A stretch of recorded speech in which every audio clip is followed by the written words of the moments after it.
record on this. There we go. I think we're live. Good to see you Nice. again, man. Looks like you're all settled back in. And how's the weather looking there now? Fuck, it's all over the place. Like some days you go out and you're sweating, it's so hot, and then it's 3 layers deep, icy winds. So they're just doing the weird climate change transition thing at the moment. But Yeah, slowly getting accustomed to being on the other side of the world now. there are lots of clouds outside my window right now. Since you've left, it's rain started to kick in a little bit, but still nice and warm. I'm still really enjoying going out. Now I'm having moments where I'll go out to get some groceries or something simple, grab a coffee. But because it's not raining and the temperature is nice, I'm like, fuck, I don't want to go back. Like, I should Yeah, enjoy right. this while it's here. It's not going to be here long. And then it's going to be 4 months of rain and. But to be honest, even New Zealand's worst winters, I've still enjoyed them. So, Yeah, well, you got that Chicago background, right? So yeah, I I can still shouldn't remember, complain like, too much. You know the yeah. difference now, don't you? Oh yeah, yeah. Uh, awesome, bro. Well, it's we're only 4 months late or whatever for a review of 2018. 3 months, whatever it is. I tell you what, it feels like last year blew by. It was a great year for me. I learned a lot of personal growth, a lot of great coaching, a lot of great classes, and we'll talk about that. But I'm shocked at how fast this year's gone already. Mm, We wanted to do this in January, our annual review, and man, look at the time. Boom, yeah, just like been a that. very varied and busy few months for me. It just makes time flick by. But yeah, well, we're here finally. Um, So the the way first time we we did did this this together, last year was we did our 5 top things each, so the right? biggest 5 lessons from the last year that we learned. Do we want to take that same format? Works for me. I mean, I got 5 things. I don't even know if they're the biggest things, but they're 5 things that stood out to me. So I'm good to go with 5, definitely. You want me to get started? I made my notes. Yeah, I just wanted to see if I can sort them in some kind of meaningful order. Uh, Mine are just random. yeah. Oh, that's good. Mine are pretty random. I had the same thing. I wrote down like 7 or 8 things. I'm like, which are the top 5? I don't know. They're all important to me. Yeah, Definitely 1 or 2 at the very top of the list, though. So, yeah, let's dive in and see where we end up. You want to start first? there we go. Sure. Yep, I can do that. So mine are a mixture of like lessons that were specific to me, my own little battle, Mm, and then obviously in the coaching slash brojo rule, seeing other people learn lessons or not learn them.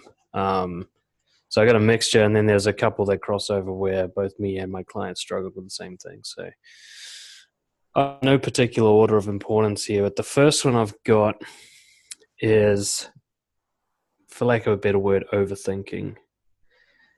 And what I've noticed, or what I've been able to finally put to clear terms, is just the sheer amount of time that people spend trying to solve problems that either don't exist or are impossible to solve.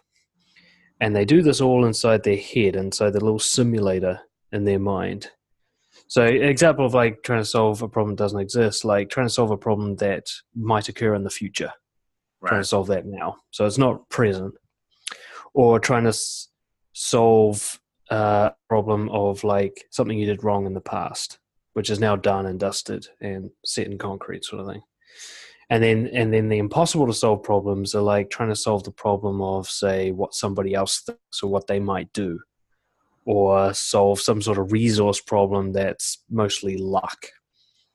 Trying to get something for yourself by thinking about it, even though it's really out of your hands. Like say your company's about to do a wave of redundancies, trying to think your way out of that when you've really got no say in it. So just I was just impressed in a negative way by the colossal amount of time that people spend in this frivolous kind of sitting still thought problem where they're trying to use the power of their mind, and especially like trying to solve a problem where you actually have to go and get more information through experience to even begin to solve. They're trying to use the stale old thoughts that they've only got now to like solve something they don't know about, you know? So like say I want to go fix a car and I don't know how to fix a car, and I sit here thinking like, oh, how am I going to fix the car? Well, there's nothing in here that's going to help me, you know? There's nothing in that box. There's no experience. There's no training. Nothing. There's nothing in here that can help me. It's all out there. I have to go out and do shit and learn actively. So that stood out to me as the seemingly obvious solution of just go take action on something you can control, something that's in your domain of power, something you can, even if it's trial and error, guesswork. But particularly when you think about problems that don't exist or impossible to solve problems, go and find another problem, a real one that you can do something about. That solution sits right in front of people, and yet they either can't see it or they see it and are unwilling to move forward on that. It's like they're almost addicted to just staying in that overthinking. Pointless, frivolous thinking. This connects really strongly into a lot of my own life experiences with overthinking. And I think it's kind of a socially engineered problem. We've talked about this in the past, I think, that growing up in America, there was a cultural belief that your rational mind is the only thing that's worth developing. It's the only place that you have strength and answers and the ability to improve your life in any way. And that the emotional mind was totally useless. It should be ignored and trampled under the heel kind of thing. And that somehow it made sense to me logically when I was a kid. I didn't know any different. I'm like, yeah, okay, emotion's bad, thought's good. Let's think our way to happiness. Except it didn't work. And when it didn't work, no matter how successful I became in life, I still couldn't find happiness. I still couldn't find contentment. I still couldn't find even peace, right? And I had no idea what was going on and why for a long time. Very painful place to be. The most important book I've read that helped me understand what was happening is the book Thinking Fast and Slow by Daniel Kahneman. Because realizing that the system 2, this irrational mind, is so limited, it's so small, it can do so little. When you put everything, we try to force everything into that one mental structure, you're always going to be stressed and you're always going to miss the big picture of what's going on. Whereas what we think of as the subconscious mind, if you've trained it well, it's incredibly powerful. You should be able to just simply take any action towards, say, fixing your car. Doesn't matter if that action is right or not. You're going to learn something and you're going to get smarter and more capable as you go. But the process of overthinking, of putting so much attention on that one part of your brain, it's absolutely paralyzing.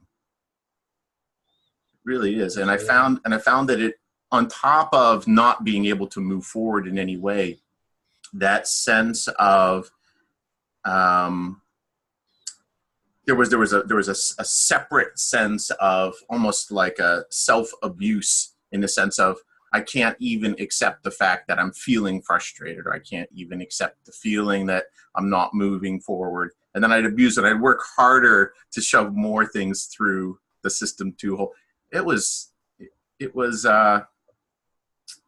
really interesting to see how differently I approach problems now. So as an example, I've just started a big technology project, building an educational system for a U.S. university. And it's using a massive stack of new technologies I've never seen before. It is a freaking huge stack. It is like an Everest of a stack of things I've never seen before. And when I first saw what I was up against, there's a moment of, holy crap, I don't know any of this. Where do I start? I don't even know where to start, right? But thank God, we've had some discussions about this in the past and avoiding the overthinking. And I started with the simplest thing possible. I picked one word that I didn't know, and I went to Google. I'd say, so what is RxJS? And then I'd watch some videos. And then I'd go find a tutorial somewhere, and I'd do the tutorial. And then I'd pick the next thing I didn't know. I've been doing that for now a month. And I took a learning curve that looked like it was just ridiculously massive and hammered through it faster than I think I've ever learned anything in the past. And all it took was that letting go of the overthinking, realizing that everything I needed to do was outside of me and just taking steps towards it. You know, that's such a helpful thought, man. Yeah, I think this is the thing that baffles me. Like, almost anybody watching this has learned how to drive a motor vehicle, right? Or you've learned how to ride a bike. And there's absolutely no way you can say you knew how to do it before you did it. No way. You never did. You maybe had some reference experience with a ride-on lawnmower or something, but you just didn't know how to drive a car. So you got in, you sat in the seat, and it was like a fucking spaceship. You have no idea what the hell's going on. But with little stalls and minor accidents and whatever, you eventually get to the point where now you can text and eat while driving, sort of thing, right? So people know that they did that, and yet when the next unknown thing comes along, they're like, oh no, I better think about it. Like they've forgotten how it works, you know? The way I see it, like, if you spent more than 2 minutes thinking about something new, you need to take an action. Anything. We've got Google, we've got YouTube. There's no excuse now for not figuring out a tiny exploratory experimental action that you could take to go one step forward. You know, it's interesting what you say about the company. I had a similar thing recently with, it was a door handle. We were moving out of our old apartment, and Lucy's father had installed a new door handle, a fancy one, and I had to put the old one back. And this is like way out of my manosphere skills. Like, I just don't know how to do shit like this. 10 years ago, I would have been like, oh, can you call your dad? Or I would have just avoided it or something, right? But this, I'm like, look, I can see there's screws. I can use a screwdriver. Let's get into it. Let's just pull it apart and you know, and hope that this wasn't designed by someone who hates people like me, you know. And so I pulled it apart. I think I had to watch about 30 seconds of a YouTube video at some point with the lock system because I just couldn't figure out why this bit wouldn't go in place. And it probably took me twice as long as your average, you know, red-blooded male, but the door's fixed. I had zero knowledge of how to do that before I took action. I didn't need any knowledge. But if I had sat there trying to, how do I get that door fixed without starting, I would have got nowhere because there's nothing in here to help me with that. You know, we get it all the time with guys who are dating. They're like, oh, I don't know how to talk to a girl. Well, have a crack at it first. You know, go get it wrong. Do you know how to talk? Let's start there. Yeah. That's it. That's basically it. I don't know how to talk to a girl. Well, imagine I had long hair and you just did that again. Yeah. Let me put a wig on.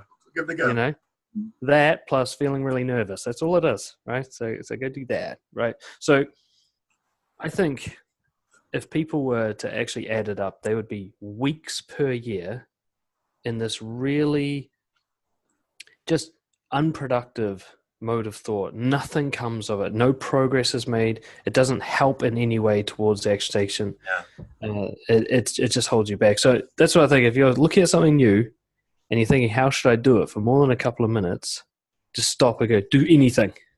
Go get it wrong deliberately just to break yourself out of the spell. Yep. Yeah. Sometimes it frustrates me to watch. Yeah, I totally get that. But I understand it as well. I mean, I lived most of my life there, and thank God thank God I see that trap before I walk into it again. But one of the key things I learned is that once you start overthinking, it impedes you even further. So you start to get stressed because, like, well, I don't have a solution, right? And that stress makes it even harder for System 2 to operate. One of the most interesting studies from Kahneman was how that part of your mind, that System 2, the moment you give it additional tasks or you give it emotional stress, it becomes restricted even further. So now my emotions, my frustration, my anger taking off, and it just makes it even harder to take that one step forward. Now I'm dealing with an entirely different problem. I was dealing with the problem of the lock. Now I'm dealing with the problem of feeling frustrated and stupid and have no idea what I'm doing in my life. And then, I just go break open the whiskey. Yeah.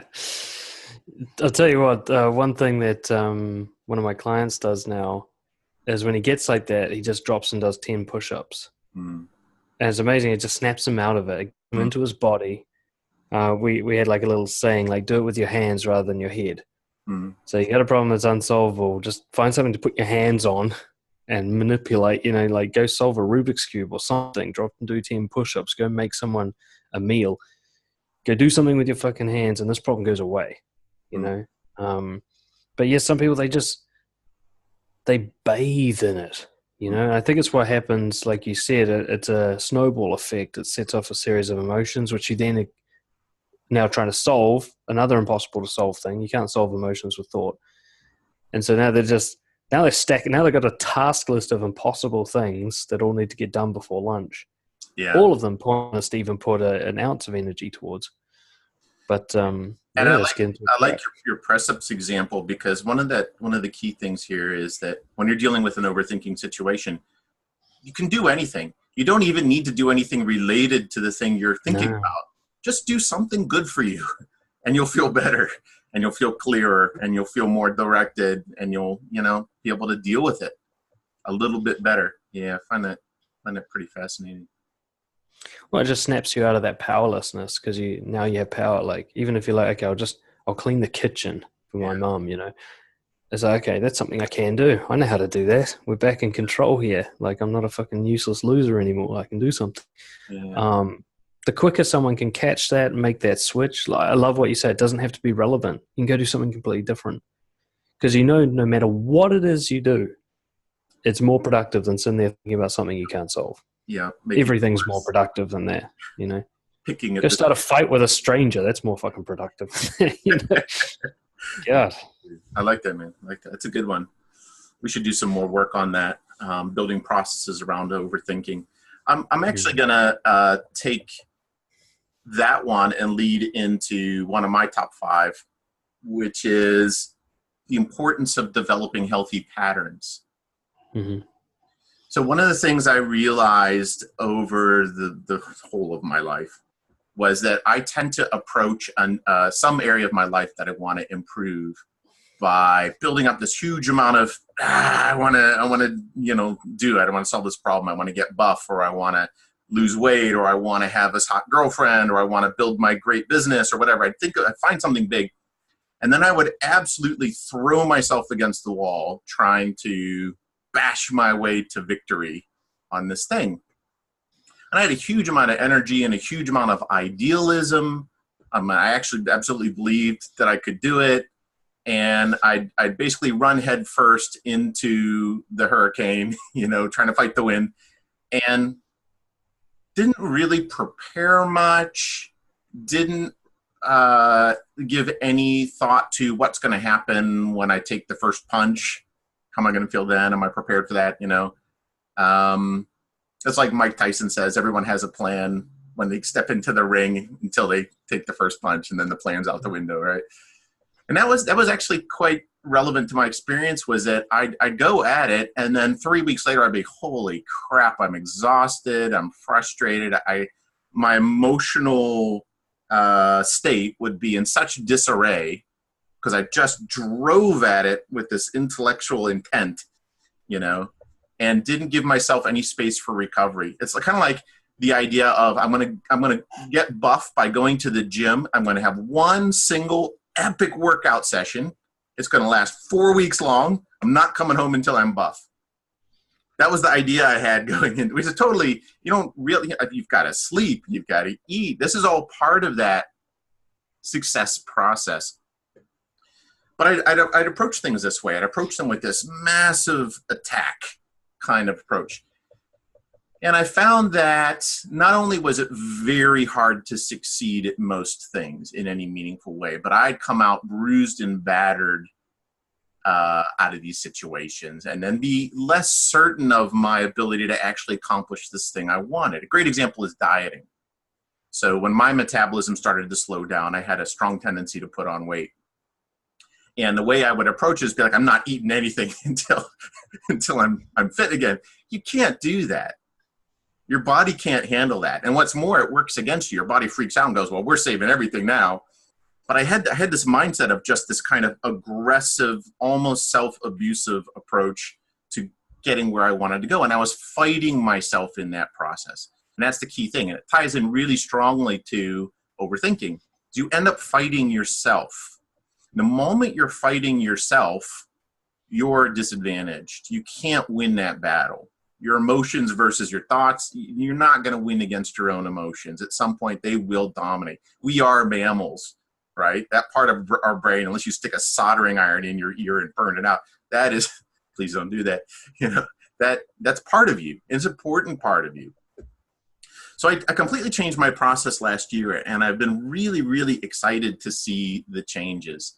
The best way to describe it is that instead of, when I want something in my life, I want to improve something, I focus my attention not on just, well, let's run in and start swinging the sword, right? Now it's much more strategic. It's what patterns of living can I establish or change that will get me in that direction. That's all I do. Very simple. What's a simple pattern the most simple thing I can do, and then start executing it. So what's a good example? So if I was wanting to climb Everest, instead of thinking, holy crap, Everest, you know, the pattern is put one foot in front of the other, you know, start walking.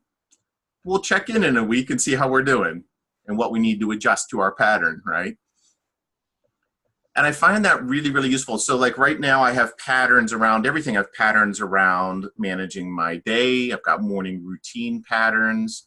I've got fitness patterns that involve going to the gym probably 4 days a week now. And I've refined those patterns. I hired a coach to help me build a fitness plan that works quite well, hits all the different muscle groups really well. I'm actually going to do a competition in October. So stay tuned. We'll see how that goes. We'll see how long this pattern carries me. I've got a nutrition pattern, which is really fascinating because it goes against all logic for me rationally, is that I have to eat way more than I normally eat. I have to eat 6 meals a day. And yet I've lost a lot of weight on this already in the past month. So it's clearly working. So I'm like, okay, well, we'll stick with that pattern then. I don't have to rationally understand it. I just have to say, here's my pattern. Let's give it a go. And then let's look at the results. It's very 3X. Now, what's really interesting about these patterns is that if my attention is on just executing the pattern, that's all I'm going to do. I'm going to the gym today because it's Tuesday. All that emotional battle goes away. That whole, do I have the energy? Do I want to do it? You know, I'm feeling kind of beat up from last time. No, it's very simple. Here's the pattern. Go do it. My ability to stay consistent with it becomes far, far easier because that battle with myself is never happening. So these patterns and routines, I'm finding that it feels a lot like doing a yoga class where you never feel stressed out, like emotionally stressed out to go to yoga, but you're pushing yourself and you're pushing yourself just enough. And each stretch, you're pushing yourself a little bit every day, but just enough. And there's never that point where you feel like you're going to break. So it becomes sustainable. And unlike everything else I've tried in the past where I'd throw myself at it violently, you know, that sustainability, if you want anything, any area of your life to grow, creating a process of growth that you can sustain is absolutely essential. I never really saw that clearly before. Yeah, that one resonates pretty deeply with me. It's that kind of ambition thing where you get an idea and you take it all the way to Everest level, and then you go, okay, straight to Everest. You know, I've told this story before. I've been doing that since I must have been since I was a kid. How I watched the Olympics one year, and it was the 1,500 meters. And the world record was like 3 minutes 30. See, I remember all this. That's how hard out I was. And I figured out that was about 15 seconds per 100 meters, which was about my sprinting pace. So I figured, well, if I can sprint for 1,500 meters, I'll break the world record. So I just need to be able to increase how far I can sprint. So I went to the road with my car, measured 50. With my car, Jesus, I must have been a teenager. What an idiot. All right, so I went and measured 1,500 meters on the road. In my first training session, I tried to sprint that 1,500 meters, wrecked my Achilles heels and was laid up for 2 weeks.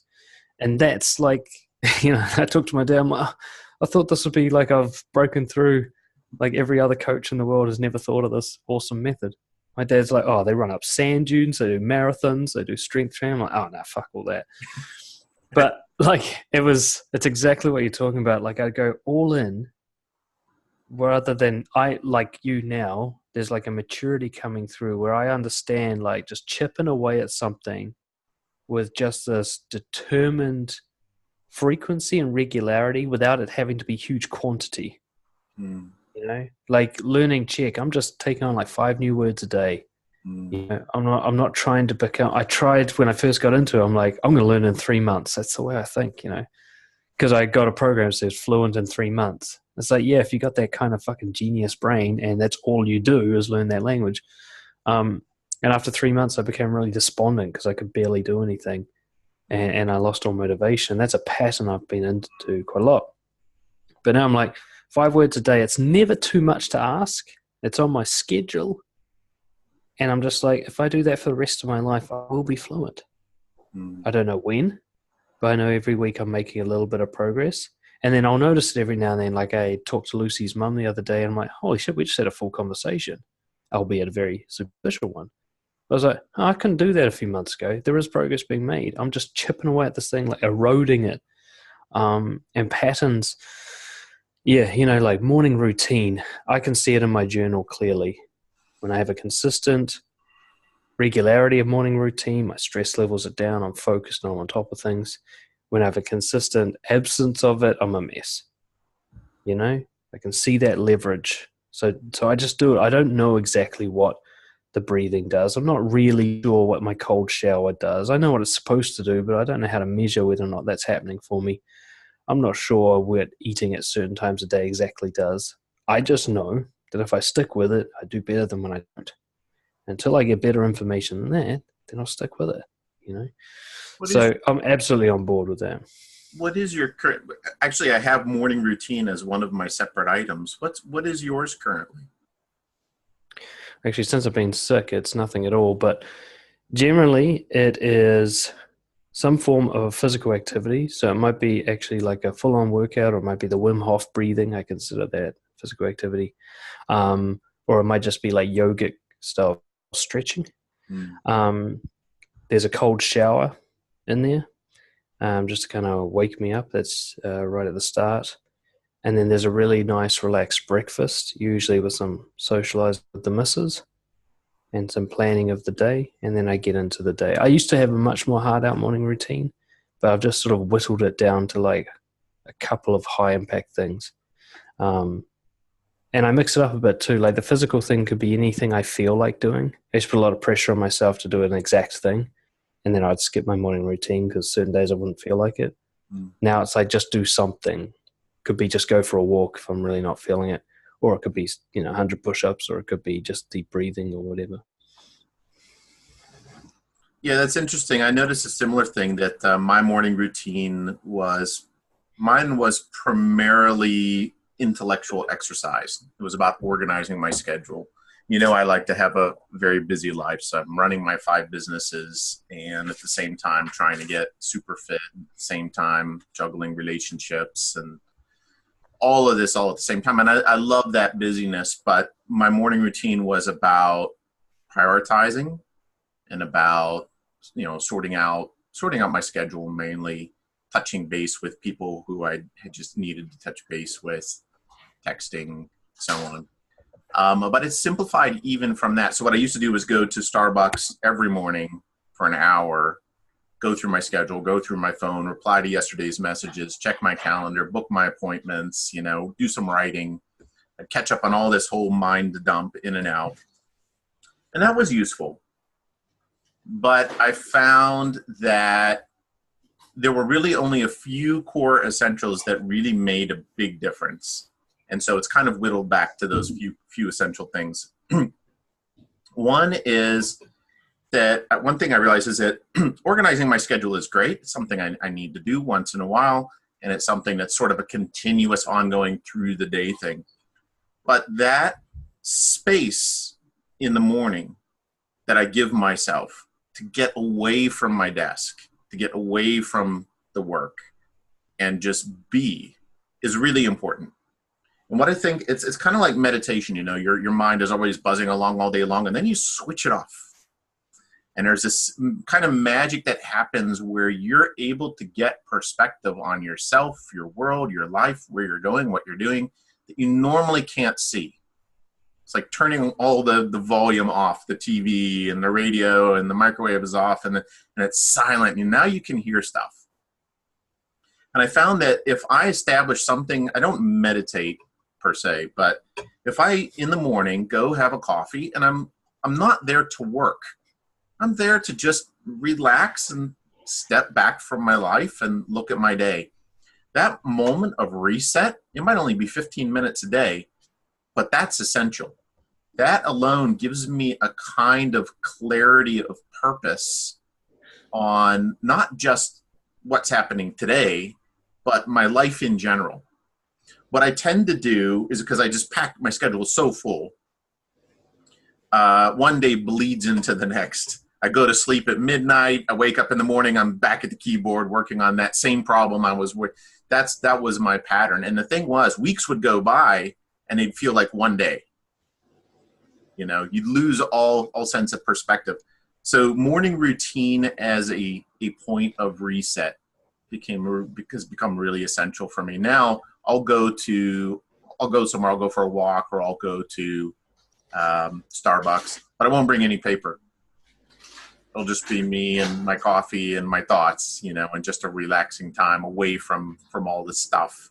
And I find that for people that like to have a very full-on life, I find that moment of reset really, really essential to get clarity. Otherwise, the stress will creep up on me from experience. And another core thing is the cold shower. Really, really an important part of my morning routine now, and kind of an evening routine too. And I never understood how valuable that was. I tried it a few times last year, and then I was at the beginning of the year, and then I was like, this is no fun. Like, I don't see why am I torturing myself? It wasn't until I realized that the whole point was to be able to see something is going to be uncomfortable. It's going to be intensely uncomfortable, and then to choose to step into that anyway. That realization that your emotions can be in one state, but they don't affect your ability to make decisions and choices that are good for you. That ability to choose separately from how I'm feeling was a very powerful step towards detaching from what I describe as comfort-seeking behavior. That sense of, I feel safe, I feel comfortable, therefore this must be good. It's not that good. You might be safe and comfortable, but your life's not really going to improve much if you stay in the safe and comfortable place. The safest and most comfortable place I feel in my day is probably when I wake up in bed in the morning, first open my eyes. But if I never got out of bed, nothing's going to happen in my life. I mean, that's exactly what the cold shower does for me. It's supposed to have all these health benefits and Wim Hof and all that sort of stuff. But for me, it's just like every decision I make after that is just a little bit easier, because I've never wanted to step into the shower. I've never had desire to make that step forward. And it's good, I think, like you say, to constantly have that reminder that you can not want to and still do it. Mm-hmm. And what's amazing? You study the most successful people in the world, and almost without fail, they have a morning routine. And yet very few people pick up on this habit. Mm. There's so many people I talk to, especially with coaching, they're really stressed, their social life's a mess, they're fucking all over the place. And their morning routine is basically get up and start rushing. And you're like, that's how you start your day? That's the momentum you carry forward for the next 16 hours? And you're wondering why you can't get on top of shit. It's like someone pushed you out the door and you never stop stumbling. Even, I'm not a huge Tony Robbins fan, but he's got this quote, because he does a sort of 10-minute wake-up routine thing. And he says, if you can't find 10 minutes for yourself in the day, you don't have a life. Mm. And he's quite harsh, but like quite real. Like, there'll be people like, wow, I've got 3 children, blah, blah. I'm like, there is no excuse in the world where you don't have 10 minutes. None. I don't care what your life is. I don't care how many obligations and demands you have. You got 10 minutes. You're choosing not to use it. Mm. And that choice, like, you and I have been working in self-development for a long time now. We know there's some things that seem small on paper, but they're high leverage. Morning routines, absolutely one of those things. Like if you can't figure out what else to do with your life, start with a morning routine. Start with a routine that makes sure you're going into your day like focused, awake. You feel like you're sort of choosing to step into the day rather than rushing and catching up to it. If you have to get up an hour earlier to make that happen, then get the fuck up an hour earlier. If you find it hard to wake up, put your alarm on the ground where you have to actually get out of bed to turn it off. These are not hard problems to solve, and they're going to have huge leverage for you, And, my morning routine's adjusted over the years. I've tried all sorts of different things. It doesn't even really matter that much what I do as long as I'm doing it for me.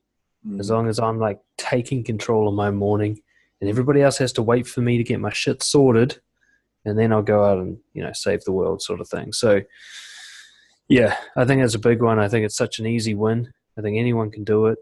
You don't need to know anything particularly technical or tricky. If you're not doing it, you're just pointlessly missing out. See, this kind of pattern, they're so cheap to add to your schedule. Yeah. It's really just a minute or two here and there. But I started populating my life with these. Like one of the things I started doing is I stopped taking the lift in my building. So I live on the 7th floor. And for last year, I'd go down the stairs instead of taking the lift. I'm like, I don't need to take the lift down. I'm going to take the stairs. It'll just be a little bit more walk. This year, I go up the stairs too. And at first it was tortuous. It was like 7 stairs. No, I don't want to go, especially carrying groceries. And just after I came from the gym doing leg day, I'm like, I don't want to do it. I don't want to do it. Take one step at a time. I've found, like cold showers, it's got that very wonderful process of I get to confront my own emotional state of, it doesn't sound fun. It's like, that's okay. We'll just take one step, take it nice and slow. And I'd go, and pretty soon I'm at 7th floor, and I'm like, that wasn't so bad. That really wasn't bad at all, You never regret doing it, right? Keep repeating that. And those patterns, it took me, 2 extra minutes to climb the steps than it took me to take the lift. Absolutely worth it. Worth it, from a cardiovascular level, from a psychological level, from a just being with myself for 2 minutes before I'm back at emails. Those little patterns, I think my favorite is still the morning routine, but just being aware that I can put those patterns everywhere in my world to create space for me, that's very empowering. Yeah. And like you say, it's cheap or free most of the time. And I really, especially when some of them are a couple of minutes, like choosing the stairs rather than the lift. I always walk to the supermarket rather than drive. You can drop and do 10 push-ups anytime you like. You can go do 5 minutes meditating on the toilet if you need to. There's really nothing stopping you, and I don't care how busy your life is or how many obligations you've got. There's a lot of people who think, oh, my life's a mess, I don't know what to do. I think, so that means you think you're doing everything you do is like the best option available. You can't see any possible tweaks just to get started. Like the way you get up, is that the best way you could get up that you know of? There's nothing you could do about that. The way you go to work, the way you behave at work, the way you take care of yourself, what you choose to eat, really, there's no tweaks you can make to those patterns at all. Like, do that first. Once you've maxed out all the available changes, then you start asking people, I don't know what to do next. But odds are by then, I think as Dr. Ken Robinson was talking about it, how people have become so academic. So they basically see their body as like a vehicle for their brain, and they're like looking out from their eyes, and they don't realize that the whole thing's one system. So if you're not taking care of your shit, your mind will be affected. You're slower to make decisions. You're more easily stressed. You can't manage your emotions. You're forgetful. If you're having these kind of problems, if you're struggling with the basic problem solving of life, how well are you taking care of the whole machine? Are you waking up your brain and the rest of your body in the morning? You make it I love the idea. I've got a task list. So when I said I have a morning routine, I actually missed out the fact that the first half of my day is preset. I just follow my own rules. Mm. I make it. I've made a task list that works in such a way where I never have to be in a good mental space in order to do my work. Mm. I've made it easy for myself. I've even written it out like a fucking child is going to read it, you know, so that I know that if I'm having an off day, I'm just like, okay, step one, blah blah blah, step two, blah blah blah. I don't need to worry about it. I've prepared myself well. I just need to follow my own instructions. You know, you set the plan, the routines when you're in a good state of mind in such a way that they'll carry you through when you're not. Mm. You know, and then, you know, a bad day won't throw you off. It'll just be a little bit slower, a little less enjoyable, but you'll still get the main shit done. I love that. That's a really fascinating aspect of the way our brain works that I want to go deeper into, because I notice, like, I hate doing leg day at the gym, but I've got it written down. I know what my series of routines are. I know how many reps. I know what weight. I know how many sets. And I'll go to, I won't want to go to the gym, but I'll go to the gym. And then I won't want to get on the first machine, but I'll get on the first. It's the cold shower thing, right? Get on the first machine. The very last exercise I have to do after I've totally munted my legs is 100 step lunges with 20 kilograms on my shoulder. And I hate it. It's the reason I hate leg day. It's the one thing I don't want to do. It's so brutally, agonizingly painful. And I look at that and I'm like, maybe I'll just skip it today. There's this little part of my brain that goes, do you have to do that? You know? But I get to that point on my list and I go, nope, it's written down. I'm going to do it. I don't want to do it. I'm going to go do it anyway. So I go do it.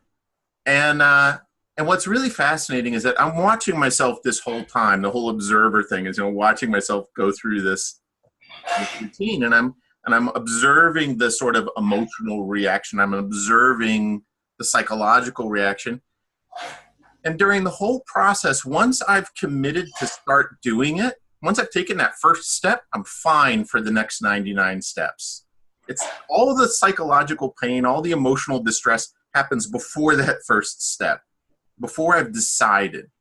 Mm-hmm. So there's something interesting about the brain where the moment you decide, the moment you choose, the emotions let go. Emotions like, oh, well, we're in it now. Let's go.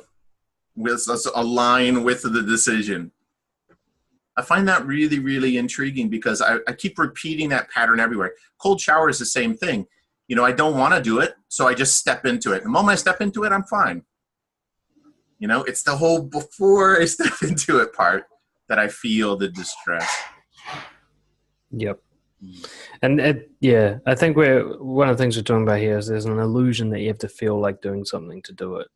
You don't. You really don't. And a cold shower will help you train that or untrain that belief. Is you'll never want to step into the cold shower. You always can. You just turn it on and then you move your leg forward. And no matter how you feel, you can always do that. And it's weird. You can watch yourself going, I don't want to do this. And then it happens. And you're like, I can have the thought I don't want to do it. I can have physical sensations in terms of emotions that are repulsing me from doing it. It doesn't even slow you down if you don't want it to. You know, if you know it's the right thing to do. So, yeah, I think those patterns are really good. And especially a pattern where you're just like, I know these rules are good for me. I'm going to trust my past self as like set things up for me here. I'm going to do what he tells me. He's my boss. And if it turns out he's wrong, I'll adjust it for the future me, you know? And it's just you doing what you promised to do to yourself, you know? It's, I think it might be a good time to segue into the next one I had in mind. Because again, it's related. And this one's probably the biggest one for me and the most personal one for me, which is my lifelong battle with stress. So we've talked about this before, and even though we've talked about it many times, I made little progress on it until I think quite recently. I'm definitely noticing a vast improvement. Now, one thing's got to be said, like over the last 2 years or something, year and a half, Lucy went through an incredibly deep and dark depression. And when you're the partner of someone going through that, brutal. You're half going through it yourself at the very least, while trying to maintain a life and create a support system. So if you're prone to stress like I am, prone to kind of like build up stress and not deal with it properly, and you got something like that going on, plus I got kicked out of the country, all these big things happen, moving house every second day it seemed like. it was interesting because I could see that stress and confidence aren't necessarily overlap. Like I could be really stressed and still quite confident in myself. I was still able to do my work and get shit done and live by my values. But yeah, since I was a kid, I've always been incredibly quick to put a huge amount of pressure on myself. Related to the first thing we talked about, to ask way too much of myself and set expectations way too high. And not have that put me off, but have it like drive me into an impossible kind of task and just burn out on it. To get into that kind of rushing sensation where you feel like you're behind. I'd always be telling Lucy, oh, I'm so behind on my work. And yet there's no such thing as behind on my work because I make up what my work is. So there's no external, I just feel behind. It's an actual physical sensation that I call feeling behind, a kind of rushing, pushing desperation. And what I think the lesson that was right in front of my eyes the whole time, and even rationally I knew it, was the very simple one, is that fighting against stress only makes it worse. Mm. Fighting is any action that has the intention to reduce stress, ironically. So if I tried to make stress go away in any way, shape, or form by either like getting the task done by rushing, the worst way, or by like meditating to get rid of the stress.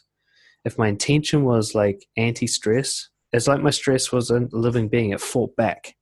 Mm. So anything I did to get rid of it increased it over time. And it was really annoying because on one hand, I'm like, I know this isn't helping. I've seen this happen for decades, literally now. I know fighting against it doesn't help. And yet I'm so sure I should be trying to fight against it because it sucks. You know, being stressed all the time really sucks. But then I finally like followed my own advice, the kind of advice I give to clients all the time and I'm so hypocritical about, is I just let go. And that meant like whenever stress came up, whatever I was stressed about, it wasn't that I avoided and procrastinated necessarily, but it was just a kind of that's enough for now response. Like I surrender, you win, stress.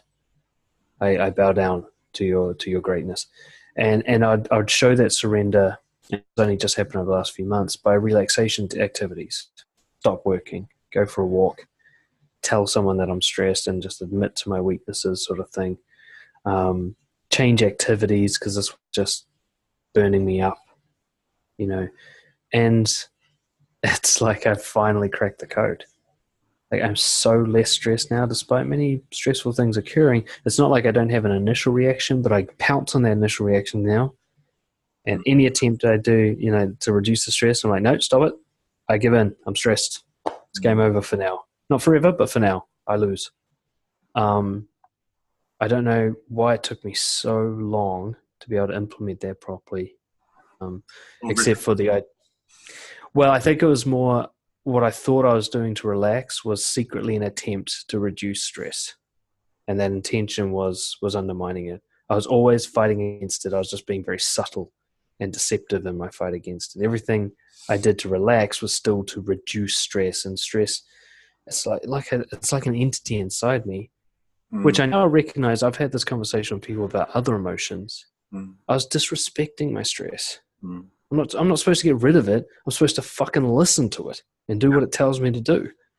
Yeah, I was just going to say that sense of respecting yourself, that's very centrally the way I interpret this as well. My lifelong battle with stress was also paralyzing because every time I would feel stress, I would say that my response would be, we'll be able to take a break soon.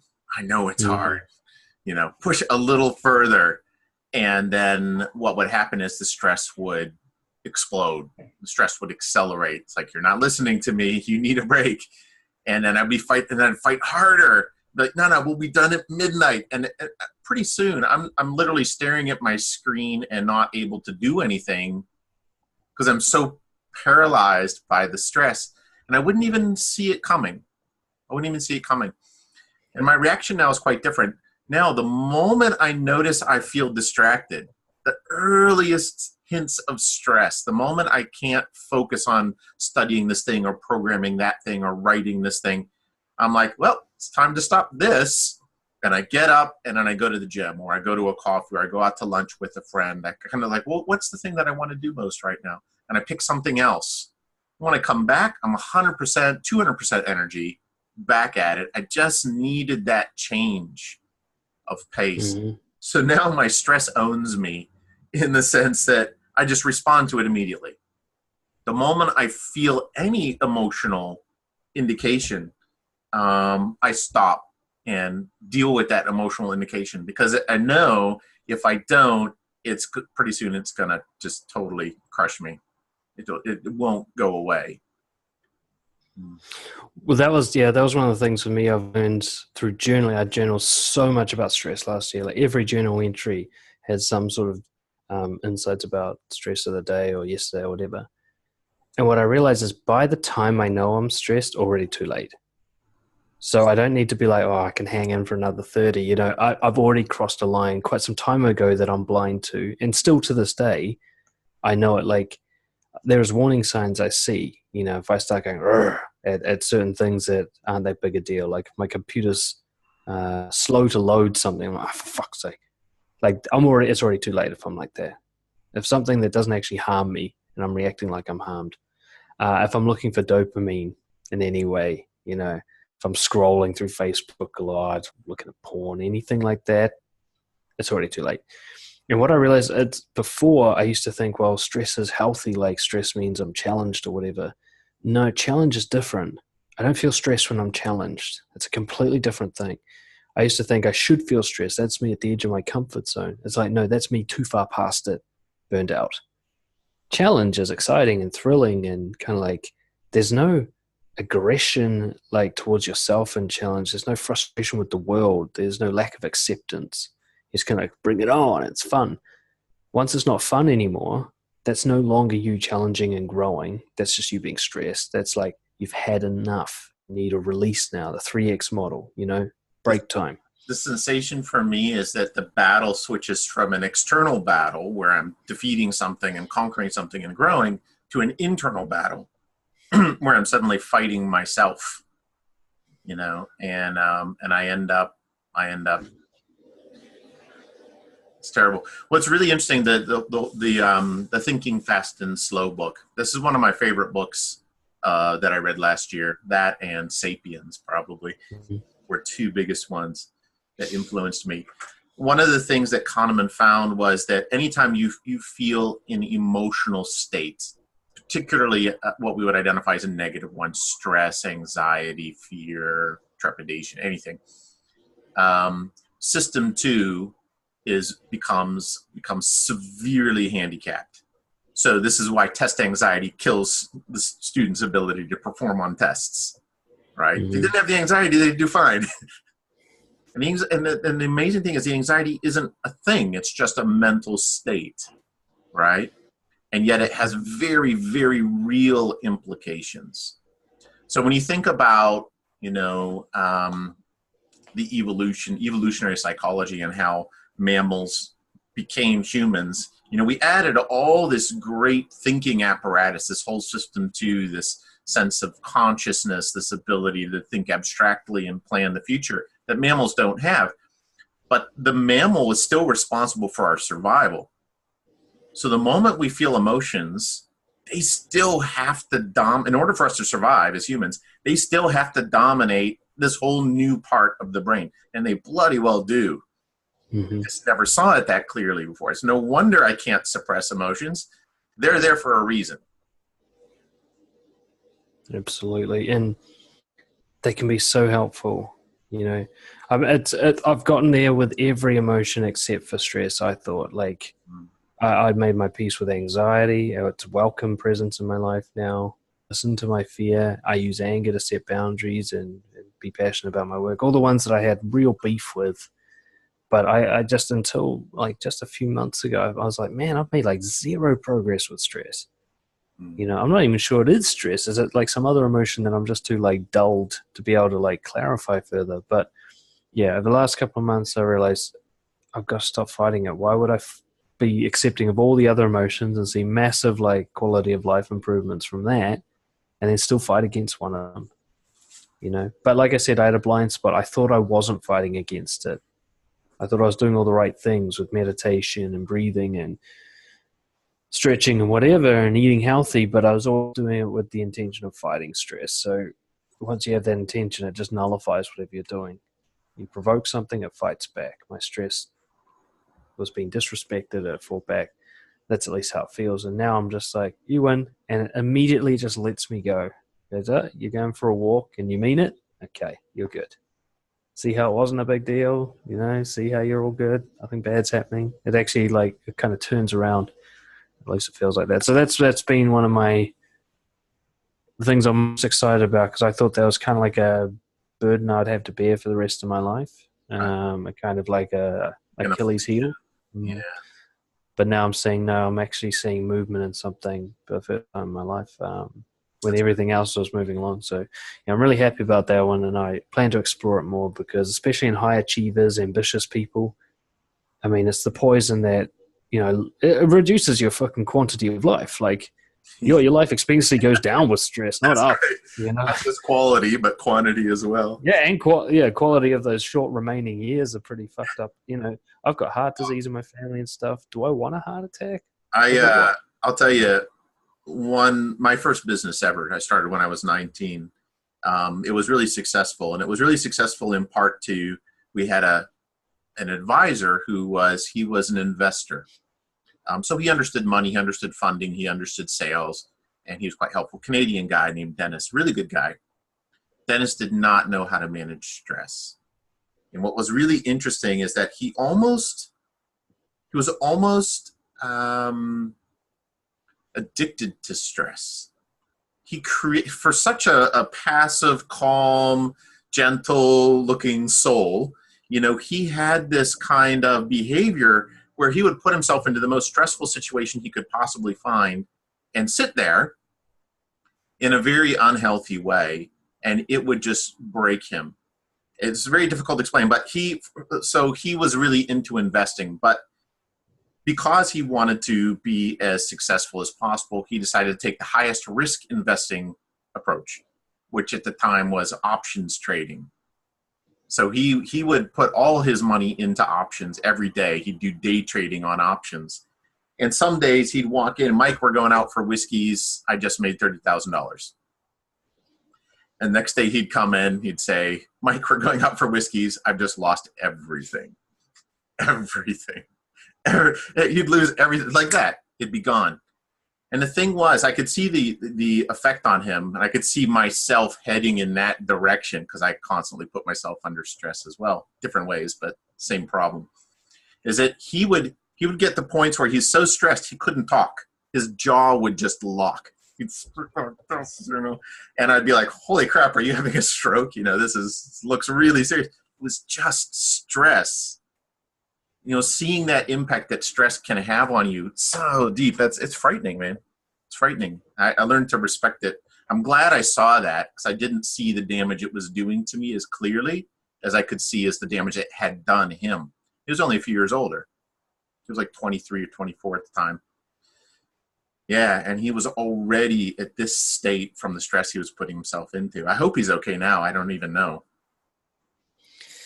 Yeah, wow. Well, I think most people don't get out of the trap, you know, because the difficulty for me, when I started journaling and seeing that, like, most of the negative stuff in my journaling was about being stressed, I then put pressure on myself to solve the stress problem. So I was stressing myself out about stress, and that's how I just couldn't get out of this fucking loop. I'm like, I'd even say it I would say it out loud.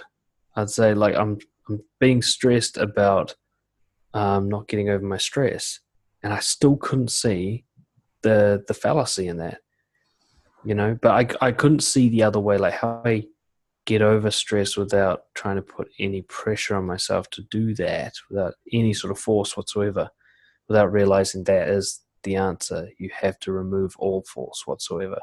That's what stress is telling you to do. But let's move on to your next one. But yeah, that was a big one. Dovetails in really nicely as is kind of touching back on the patterns. Is that, you know, the way I look at patterns, I'm putting patterns everywhere in my life, but one category of patterns I'm particularly paying attention to is what I call triggered patterns. something happens or there's some situation, and how do I respond to it? Respond to it with a pattern. Good example is I'm coming home, so I take the stairs up.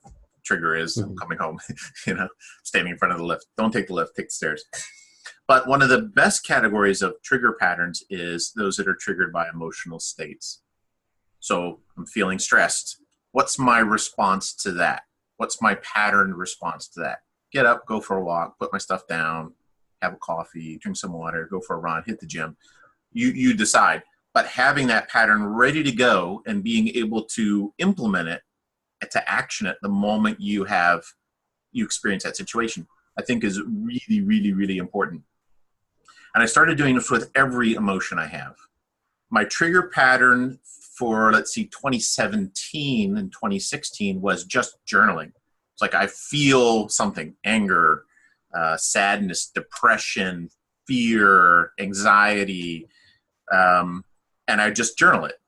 First thing, I just sit back and, what is this? Just the process of turning my attention to the emotion, saying, something's going on here. I don't understand it. I don't know what it is. I'm used to suppressing my emotions for my whole life, so I'm kind of clueless about this. Let's figure it out. And that was very, very helpful. I still do that. But most of the time I find now I'm beyond that. I understand what those emotions are trying to get me to do. And I understand what response to them does the best for me moving forward in life. So now, instead of sitting down and journaling, I'll still do that if I feel any sense of confusion or if it's a big, important feeling. But most of the time, I just take action. I'm feeling depressed. Oh, okay, usually for me, that's loneliness. Let's catch up with some friends. I schedule a date. Or feeling stressed. I'm clearly overworking. I do it all the time. Time to go hit the gym. Just change the pattern. Get up, move around, do something. And those triggers are really important. And one of the things that became interesting that I discovered this last year was that my response to fear used to be stop and analyze. I go straight into overthinking. Be afraid of something, it would be uncertain. I don't know how things are going to turn out. Expressing attraction to a beautiful woman is a perfect example. And then I would enter the state of paralysis where I'd try to solve the problem in my head. How do I deal with the fear? How do I deal with the anxiety? How do I take this step forward in a way that's actually going to work in some effective way where she'll appreciate the expression of attraction? I try to solve problems that either I can't solve or that don't exist, and I'd end up in this paralyzed state. And one of the things I did last year was I changed my response to fear.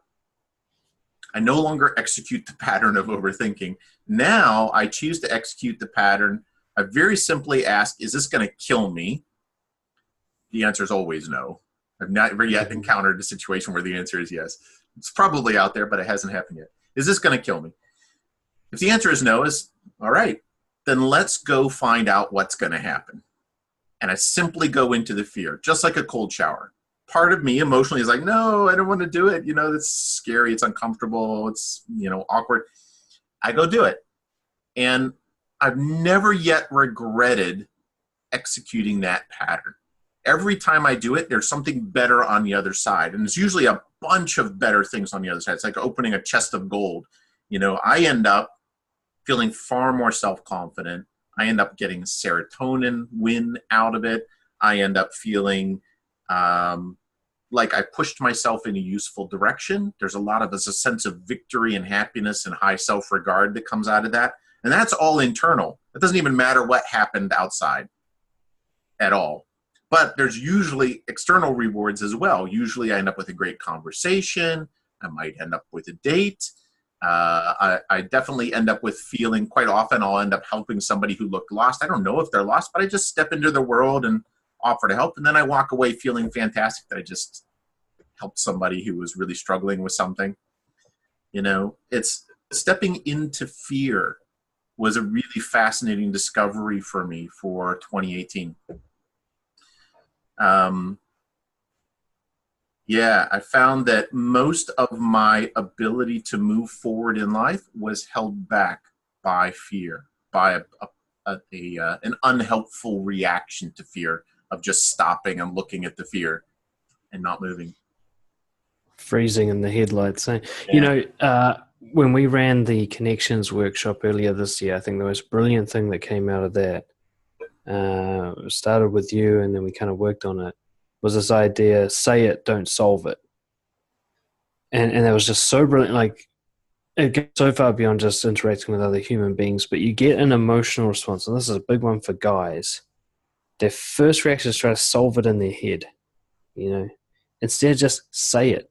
You know, I've been practicing lately with not only myself but with my clients is your first reaction to any feeling is to say, I'm feeling buck. Mm. Start there before you figure out why it's happening. Is this rational? What led up to this? Was it something in my childhood?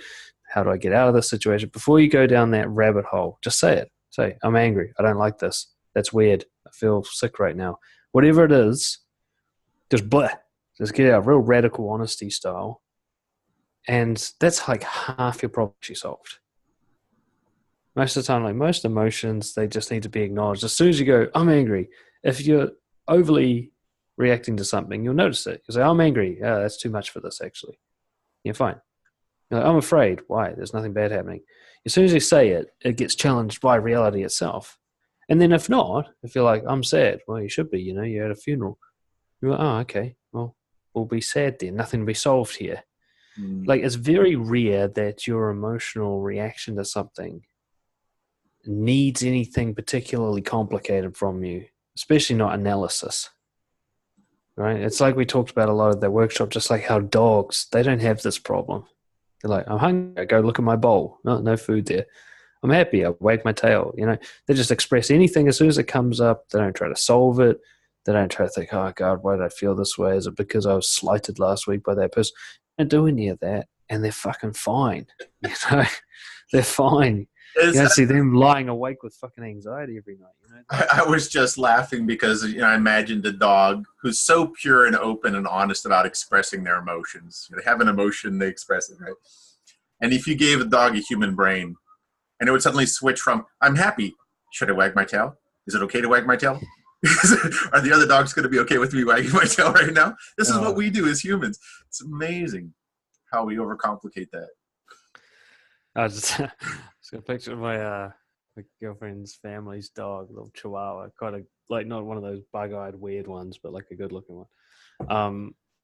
He just has a routine. Like when he gets hungry, he kind of makes a big deal, looks at his bowl, looks at you, looks at his bowl, sort of thing. You feed him, and then he eats. He's all happy with that. And the next thing he does, he goes and pulls out this like soft toy dog that he's got and just punishes it. He just like humps it for like 15 minutes. It's like his routine.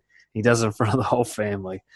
I'm like, man, he doesn't care what people watch, you know? Like, it's just, it's quite like, oh man, that must be so free. Like, if he feels like humping the shit out of something, he doesn't even get privacy, you know? Does anybody hate him for it? No, partly because he's a dog, but also it's just this like, what we identified so often when someone's having an emotion, the reason they go into analysis problem solving mode is they're looking for a reason to not express it. Like, how can I get away with this thing not being revealed and my shame coming out to the world, embarrassment, judging? Dogs don't have that limit. They're like, they can't even be like, well, fuck you, I don't care what you think. They don't actually care. You know, they don't have any restriction based on your reaction. Like, they might not like your reaction, but they won't dislike until after it's happened. They're not going to pre-dislike it. You know, they'll do something and go, oh no, he's reacted. And that's so often what we don't do. We pre-dislike. We imagine the reaction and then work backwards from there. And at this point, we're just standing there like a mute. Yeah. Nothing's come to even work with it. And as you've seen in my experience too, I literally can't think of a time when expressing myself wasn't something that I regretted in the long term.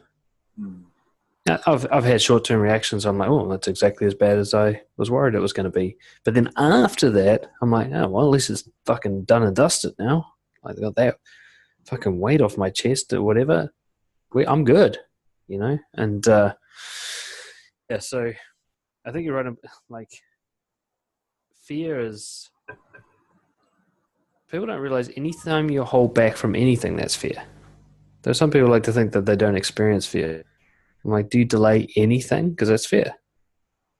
Have you procrastinated this week? That's fair. Like anything you do, which is like go to do that and you feel that hesitation, resistance, whatever, it's only fear that can do that. Mm. Right? And yeah, like me with stress, you making your peace with fear, the whole range of options opens up. You know, there's this whole slice of the pie that we've been missing out on. And there's a very key underpinning point here that's just become more and more clear to me. And something we've talked about at Brojo since the very beginning is the consequence of emotional shame. When you realize that the moment you see any emotion as negative and you react to it in a negative way, either by suppressing it or burying it, you are gonna suffer. You are gonna suffer in big ways. You are not helping yourself in any way at all. And I still discover that on a daily basis. It's like, yep, let it go, let it out, release it, say what I'm feeling. It's brilliant. It's a brilliant, free feeling. I feel like the dog that can just hump anything anytime I want. It's brilliant. Yeah. I feel bad that people don't have that freedom. I know what it's like to be in that prison where you're only allowed this small range of expression. Everything else is like stuffed into a box and it bursts out with pukes later on. But as you say, like, there might be some people that will judge you for your expression. That is nothing compared to the misery you're going to go through with suppressing. Nothing. It's not even close. If anything, you're just going to get rid of some shitty people in your life if you're bold enough to take judgment as like a deal breaker and walk away. Because, the chronic disorders where you're just anxious all the time, or you get massive like bouts of depression, or you start like, I've had quite a few guys, I've noticed a pattern. They suppress emotion a lot. They start to struggle to trust reality. They doubt their own perception of reality. They're not sure that they actually remember things right or that they see the world in an accurate way. And I'm like, well, of course you feel that way because half of your sensory equipment's turned off. It's very hard to remember things when there's no emotion attached to it. The amygdala is not functioning. You're literally not using your brain when you suppress emotion. And if you're around people that give you shit for expressing emotion, get the fuck away from those people. All right? They are poison. Not all people are like that. Fuck, that's why we put Brojo together, so you can meet people who aren't like that, And I know it's so much easier said than done. Letting go of people is like a whole thing on itself. But, yeah, people for you, they're not going to make you feel bad for feeling. And if they're doing that, you can see they're doing it too. Watch them. That's them suppressing. Exactly. They're trying to suppress you so they can suppress themselves. Right. They're as fucked up as you are. Right. It's their own shame that they're struggling with, not shame about you. Shameless person will never give someone shit for any sort of emotion. Yeah. Even if you're really sensitive and, over the top, a shameless person will be like, oh, well, be that then. It's your life. Yeah. Only an insecure person is going to give you shit about having emotions and expressing them. Only there. Next one. What's your next one? This is one that's been developing over the years. We talk about it all the time, and it's just becoming a stronger and stronger thing for me. Attachment to outcomes. I'm really talking about other people now in a sense that I've made so much change in this area. Like, I'm so close to being free. I'm not there yet. I still have, like, if my bank account gets really low, I still feel a little bit panicky. Or if I'm really, really deprived of some resource, perhaps, I might get a little bit panicky. But for the most point, like, I just don't have any attachment because the truth of it is you can't be. You can't have anything. You can't get anything. You can have experiences that turn memories. I was thinking about it right now, like, you got a television, right? Let's say you got a nice big television and you got a flash car outside. Well, if you're watching television, then you're not using the car. So you don't have that. And if you're in the car, you're not watching the television. So the television doesn't exist anymore. The idea that you have either of these things is a total illusion. You occasionally use them. The idea that you have someone's approval, well, that disappears the minute they change their mind. You never really had it. The idea that you've got a relationship, well, no, you don't. They could die any second. They might be no longer in love with you. None of that stuff is in your possession at any time. Somebody says, "Oh, I've got a lot of achievements." Well, where are they? Where's the bank account full of your achievements? Where's the bricks of gold with achievement written on it? It doesn't exist. And people just, I see them as being on this treadmill, reaching out for something. It's like, if they've got like that classic cartoon stick with a sausage hanging on a string, and they're trying to get it. And as they run towards it, of course, it stays at equal distance away from them. I just see people on this treadmill reaching for that next outcome, burning themselves to the ground, not enjoying the process at all. And what happens when they get the outcome? Eternal bliss? No. They just go for the next one after that. The treadmill just keeps on burning. With these brief highs of when you manage to convince yourself that you've briefly got something, all of which is a complete illusion, and then you just set the goalpost to the next horizon and off you go again. And I don't know, it's like, we talk about values all the time. Switching to a period of life where instead of trying to get stuff, you just start trying to impress yourself with pieces of behavior. Where you just start trying to live in a way where you're like, I like the way I did that. It doesn't matter what you got out of it. Everyone could hate you and still like it, Or you could, the reverse, if we discovered you can get outcomes, so to speak, and have totally disappointed yourself in the way that you did it. When I first, it's really hard for me to describe, but when I first sort of broke the mold in my mind on this concept was when I was at the Department of Corrections, and I've been trying desperately hard to get a promotion, and nothing I did worked. And my timeline's not very clear on exactly how this played out, but I remember it happened in corrections where I had this kind of breakthrough, this epiphany, where I just sort of went, well, so what if I get it or not? Like, I'm just going to live a life either way. It'll be a different set of problems, but I'll still have problems. And there'll always be the next promotion to get. That's a never-ending path. At what point do I get to enjoy myself? And that was when I very first made the switch to giving as a value, where I was like, okay, I'm just going to try and help people have a good day. Instead of using that to get a promotion, I'll just do that just to do that. And I remember at that time I was letting go of people giving me appreciation. So if I help someone, they didn't say thank you, I'm like, well, fuck it. That's not why I was doing it.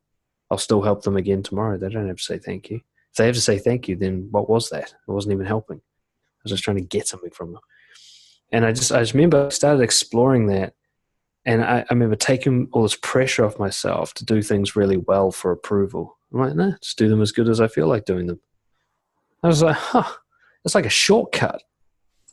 Like there's the minimum amount you need to do something so that it functions. And then there's the amount you have to do it to get approval and rewards and achievement stuff. And that's way higher, so much harder. Even and I just dialed it down. The whole perfectionism problem was massive. Oh, that's even further again. Everyone could love me and I'd still hate myself, because it wasn't good enough. But, I look around and I just see people consumed by this. There's whatever they're attached to right now is suddenly a big deal, even though like 10 years ago they didn't even think of it. The people are like, oh my God, I can't believe I'm not married yet. And yet when they're a kid, they didn't care about being married. So it's suddenly a big deal, but it wasn't always. So how could you possibly need it? It's people just convince themselves that they need to get these outcomes of some kind. And yet all you got to do is look back in their past, and eventually you're going to hit a point where they didn't even give a fuck about it. So they obviously don't need it, And I don't even know where I'm going with this, but my God, what a miserable existence it is to chase outcomes. You're chasing the end of the rainbow. You'll never get there. You're chasing doesn't exist. You can get to Dan Bilzerian surrounded by models and blah, blah, blah. He's still trying to start his next company and stuff. He's still not satisfied. You think you're going to be? Fuck no. You're going to be just like him. You'll get there and be like, okay, what's next? And it's always like that. You never get to a level of satisfaction because it's like trying to smoke cigarettes to get rid of the sensation of needing a cigarette. Yeah. All you're doing is creating the sensation for the next one. Enough, I'll be tired of them, right? No, probably not. No, the more you smoke, the more you need to smoke. Yeah. It's like Hugh Hefner, like with 9 wives or something, and the dude had to take Viagra. I'm like, have you not had enough pussy yet? Like, I hope I'm not that hard up for it at your age, because I'm sick of it already. Like, I just want a fucking brief relaxation from wanting that so bad, you know? I'd hate to be like that at that age. We're talking about, I think, extreme cases where people end up with an unhealthy fixation, an attachment to something in particular because they see their source of happiness is coming from that one thing only. Mm. And it's clearly,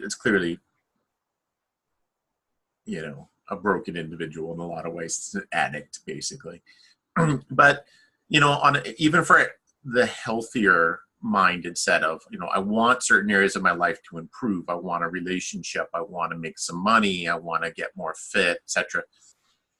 One of the things that I discovered in my own life is that my attachment to outcomes was largely driven by a sense of scarcity.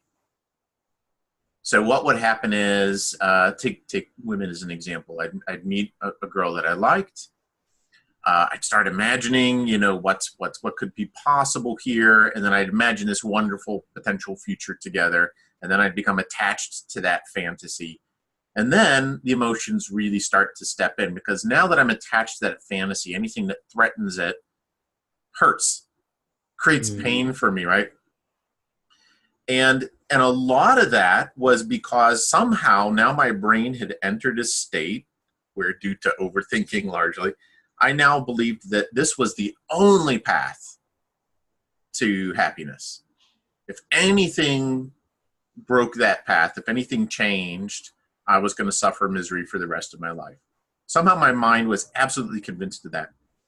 And what I've done, this has become very meaningful to me, is, I teach social gardening, this paradigm of, instead of investing in one particular thing in your life, think of your process as being to take certain actions that improve your life, but let the world be the world. Let the world do what it wants, right?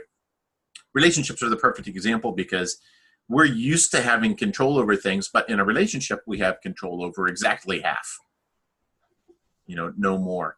So the reason the garden really helps me is the realization that I can choose which seeds go into my garden. I can water those seeds. I can make the soil as good as possible. I can make sure the weeds aren't crowding in, and so on. But I can never make those seeds grow. You'd have to be a pretty daft farmer to plant one seed only. Mm-hmm. But that's the way most of us think. It's like, I've got this beautiful garden. I've created this incredible life. I've got this can of water. I've weeded it, everything, and I'm planting one seed. And if that seed doesn't grow, I'm fucked. That's the way we approach it. I'm like, where did we get this idea that this makes any sense at all? A farmer would look at you and go, you are just an idiot. What are you even doing? And that realization changed everything for me. I no longer invest in singular things at that same level of fascination that I used to. Now I'll invest deeply in things, but I'll always invest in more than one thing in that area of my life.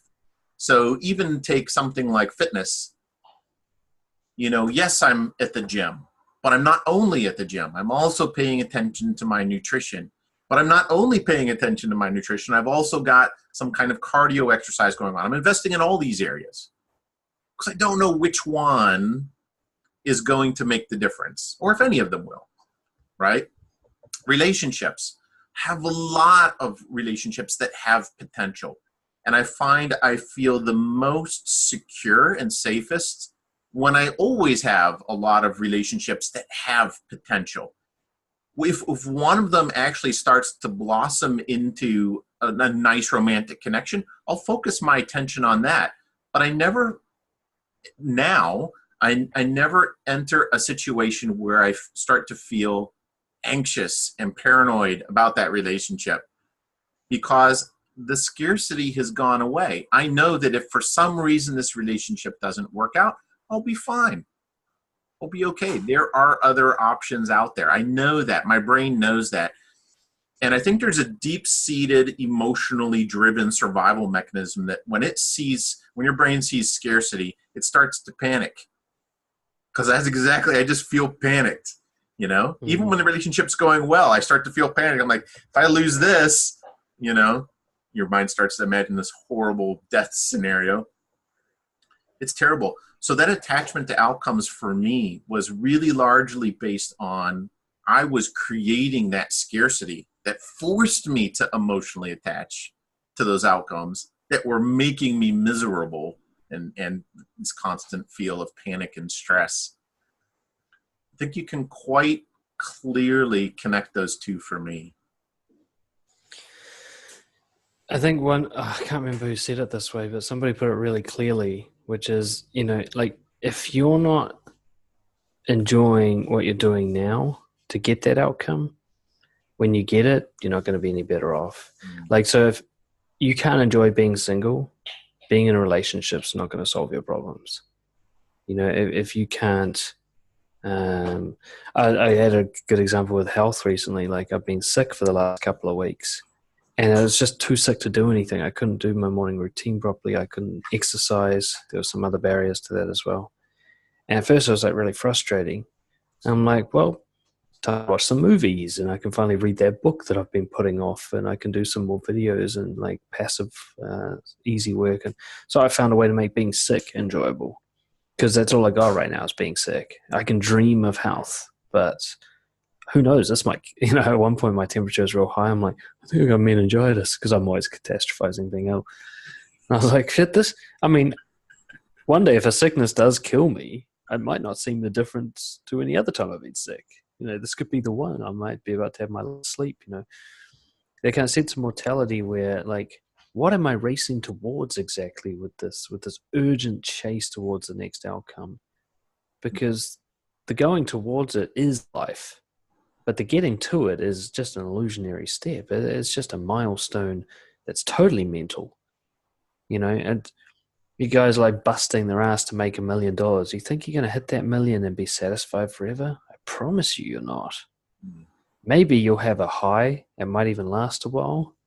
But then that same thing that made you not enjoy getting there is going to come back, because that's your real demon, this hunger that cannot be satiated. And you're so convinced it will be, yet you've had it your whole life and no milestones ever satiated it. Like you take the sex one, you get the guys a virgin. I see this so much in my coaching. I get so many guys like they're a virgin when they start with me, and then at some point during the coaching, they pop their cherry. And up until that point, like their virginity is what eating them alive. Especially when they're getting into their 30s or whatever. Those kind of late bloomers. And, oh my god, I really need to get laid. Blah blah blah. Within like 2 weeks of having sex, now they've got relationship problems. I don't know what she means, and like I'm not sure this is going to work out. But I'm like, you didn't even get like 2 weeks break before that demon came back to eat at you. You thought getting laid would answer your prayers, didn't it? It's like cutting the head off a hydra. Now it's just got 2 more heads, Yeah. and people don't realize, like, if whatever your life situation is now, it doesn't matter if you're in prison, in a war zone, whatever. If you can't make that work for you, no outcome in the world's gonna fucking save you. Now there is obviously some slight difference. Like there's a certain level of income above the poverty line where there is a measurable improvement in somebody's psychological well-being. Certain health things, like if you're massively obese, getting to a reasonable weight will have a permanent change if you can keep it. But for most people, their obsession with outcomes isn't about those life-saving type ones. It isn't those. It's some mediocre thing that somebody in a third world country wouldn't even dream of, and they can be happy, So people think that next outcome is going to solve their problems, and they don't realize that actually that belief system is their problem. And if they can just switch instead, like the trouble, there's no problem with having goals and stuff, as long as you don't care about actually achieving them. Yeah. As long as they're just like a point on the map to head towards, to give you some sort of meaning to what you're doing. So like I can have the goal of like I do have the goal of BROJO going worldwide. Now maybe it won't, but at least now I know what I'm doing on a Monday. That's the only point of it. And if it did start going worldwide, I'd just reset it to get some more direction. That's right. It doesn't have to for me to enjoy my Monday. That's right. I think of, I do spend a lot of time doing like the master action plan workshop and lifestyle design. And for me, Those goals are very, very useful, but they're an organizing structure for the patterns that you're living your life Yeah. by right now. That's all they are. You may never get there, but you will end up better off than you are now if you follow these patterns. These patterns will improve you as well as taking you towards something externally. But it's very important to realize that, because a great example is making money. If I said my goal is to make $1,000,000, okay, that's fine. Don't even need to explain why to me. That's fine. Um, but then you just go grind, until you hit $1,000,000. You're not going to be a better person, even if you achieve it.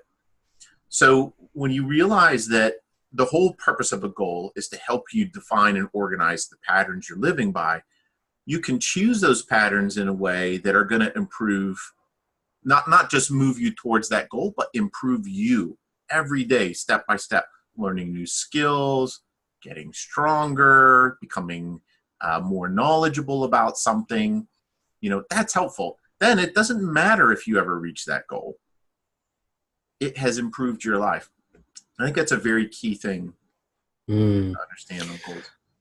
That's a great way to look at it. Is if you're going to pursue outcomes, don't do it to get the outcome. Do it to transform yourself, because the pursuit will grow you in a way that you enjoy and give you skills and wisdom and resilience that's going to make life better for you in general.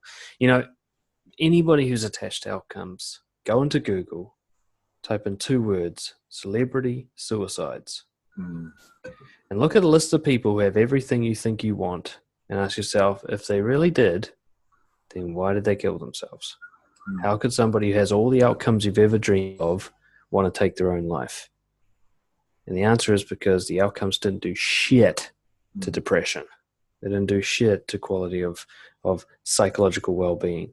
But you can find someone who works a 10-hour day, hard labor, comes home to a full house that he barely has enough money to feed, no suicide.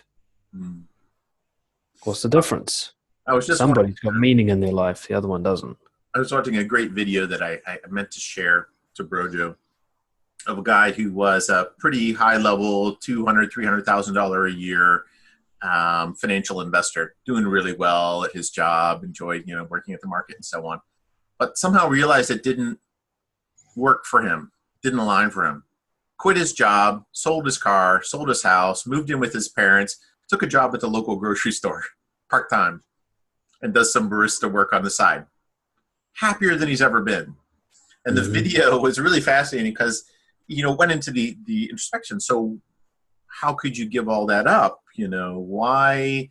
How can you possibly be happier in a situation where you're making so much less? And just seeing the realization that he went through, that his attachment to the outcomes of money and success and fame and social approval weren't getting him the lifestyle and the joy and the self-satisfaction that he wanted. It was the wrong path. But what I really, really applaud this guy for is that he realized that. And he chose to take an action in the face of all the adversity he's going to get from his family and his friends and his employers, his girlfriend, and so on. Say, no, I'm going to be a barista now. That's my new job. Part-time barista, mind you. The rest of the time I'm going to ride my bike around, He's brilliantly happy because he figured out that when it comes to quality of life, you can't measure it in terms of victories. I think that puts it really well. You think you can, but nobody gives a fuck about your victories. They don't add up to anything. They're not currency that can be used in any real meaningful way. And what I see more than ever, that no matter how much I go on about this, no one really believes it until they go through it, until they actually get the success they wanted, until the virgin finally gets laid, until the guy makes 6 figures a year or whatever and goes, oh, okay, you're right, it wasn't actually, didn't do shit. Nowhere more do I see this than in pickup. I'm telling you, dude, just chasing tail all the time is not you will not have an improvement in quality of life, okay? You'll have brief highs, and then you're just going to be as miserable as ever. Your rates of depression will not go down. Your chronic anxiety will not go away. But they they don't believe me and have to go and do it for years sometimes, you know? And then years later, I'm like, so you happy now? Nope. Oh, well, okay. Well, that was a waste of fucking time. But at the same time, I had to do that too. Yeah. So sometimes it's Jim Carrey's got that great quote. I wish everyone could be rich and famous and everything they ever dreamed of, so they can see it's not what it's not what it's cracked up to be. Something like that. I'm paraphrasing, but that's the idea. Is like one of my biggest missions. Again, like an outcome, but I'm just using it to develop my coaching ability. How can I really get across to someone that pursuing outcomes is not the answer to the problem they're trying to solve, without them having to actually go and burn themselves out down that route? Because the problem is, if someone goes down that route, they might learn that lesson, or they might become addicted, You and know, then they could be lost forever. it feels like this connects back to overthinking as well, interestingly enough, because how did I connect that? So our idea is that our quality of life comes from results, comes from more money, comes from a hotter wife, comes from more girlfriends, comes from a nicer car, comes from all these things, right? Animals never think that. I'll be happier when, right? That's definitely a product of overthinking. Whereas if you look at your emotions as they are right now, you can deal with them as they are right now. That's where your happiness and quality of life come from. That's the foundation there. Everything Mm-hmm. else is icing on the cake, but that's the cake, and we forget to bake the cake. We just focus on the icing.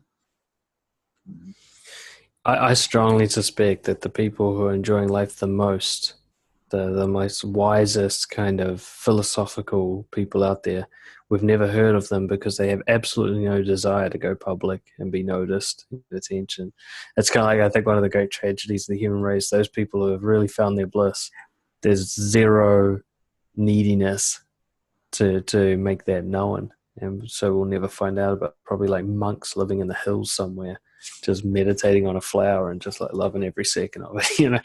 But yeah, look, that's just something I wanted to point out. I know saying it will have very little effect, but I am noticing people use that terminology a bit more these days. I'm hearing letting go of outcomes and attachment to outcomes as terminology being used more frequently, and you know, for a lot of sort of rich and famous people being a bit more open and honest about how it's not all it's cracked up to be, and it's not what you think it's going to be. We've got guys like Russell Brand saying, "Hey, by the way, all those one night stands didn't make me happy. I still wanted to top myself, and I still took heroin all the time. You're not actually missing out. You think you are. You're not."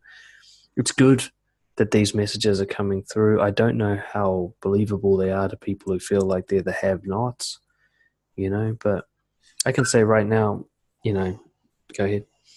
I was just going to say, I think that there's a lot of confusion about what to replace that paradigm with. You know, if I Yeah. let go of outcomes, what does that mean? I just sit at home and smoke weed? Do I do nothing? You know, how do I improve my quality of life without chasing something? And that's a key thing. And there's an interesting thing, actually, even in the Vipassana meditation I did. You know, there you are letting go of everything outside of you. Just everything outside of you is gone. There's no external reward anywhere. You're simply deeply introspectively investigating yourself, your emotions, your thoughts, your physical sensations. Even there, you can get attached to outcomes. Mm-hmm. And they constantly warn against it. So they say there will be moments when you'll feel high. You'll feel like you're on drugs. You'll feel elated. You'll feel this awareness of the universe. You'll feel this incredible state of mind that you've never experienced before. And then you'll get hooked on it. And then you'll get attached to achieving that state again. And then you're screwed because you're standing in your own way at that Mm-hmm. moment. It's like literally trying to lift the carpet that you're standing on. You can't do it, right? And it's really fascinating to see that our brain itself is structured in such a way that we can attach to these idealistic concepts inside or outside. It doesn't matter if it's real or imagined. And become so addicted to it that we literally prevent ourselves from ever achieving it. Yeah, that's the struggle. And you know what? The answer to what else I can do is what we talk about in BROJO all the time. It's valued living. Instead of trying to get a result, try and press yourself with your behavior. Here, now, no further story required. It doesn't have to lead to anything. To be able to crack that code, to know what being courageous looks like, we walk away like, oh, that was some bold shit. And it doesn't go anywhere. That's all it was you being bold. Or you're so honest, like, wow, I've never told anyone that before. And that's it. That doesn't get you anything. To be able to learn how to do that in such a way to impress yourself, like for me, just like finally giving in and surrendering to stress. So this value of acceptance, finally cracking that code. Now, maybe stress is actually something that was going to make me live longer. Who knows? Maybe I'm missing out by not having stress in terms of outcomes. But I'm so impressed that I didn't give up on trying to crack that code, and that I finally gave myself some respect and finally treated myself the way I'd encourage people to treat each other. Nobody, like I'm telling you now, but nobody actually needs to know about that. That wasn't for anybody else.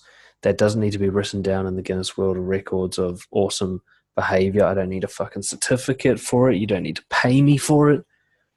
All me. I'm the winner there. Everyone else can think I'm a douchebag. And I don't lose anything. That's what you replace attachment to outcomes with, is finding out what that is for you. Either the BROJO way, you can go down the Stoicism philosophy way, or some other philosophy that encourages that kind of inner citadel, that inner strength. Taoism, there's all sorts of things you could follow. If chasing outcomes isn't working for you, switch from outcomes to philosophy. Find a way of living where it doesn't matter what you get, you like being you. You like watching you live. You're like, that's a movie I want to see the end of. I don't want to switch channels. I like the way this guy lives. Easier said than done, but fuck, it's frustrating. It's just, the frustration watching someone make your mistakes, and just feeling like, oh, dude, you don't need to do that. You're just dragging this out. Like, you might not live to the end of this year. Don't waste a decade like I did, Yeah. Like, it's like watching someone eat poison that you got sick of for 20 years. And you don't have to eat that, bro. And he's like, no, I think I should eat this. And it's like, oh, bro. And it's tough to watch sometimes. What's your next one? Well,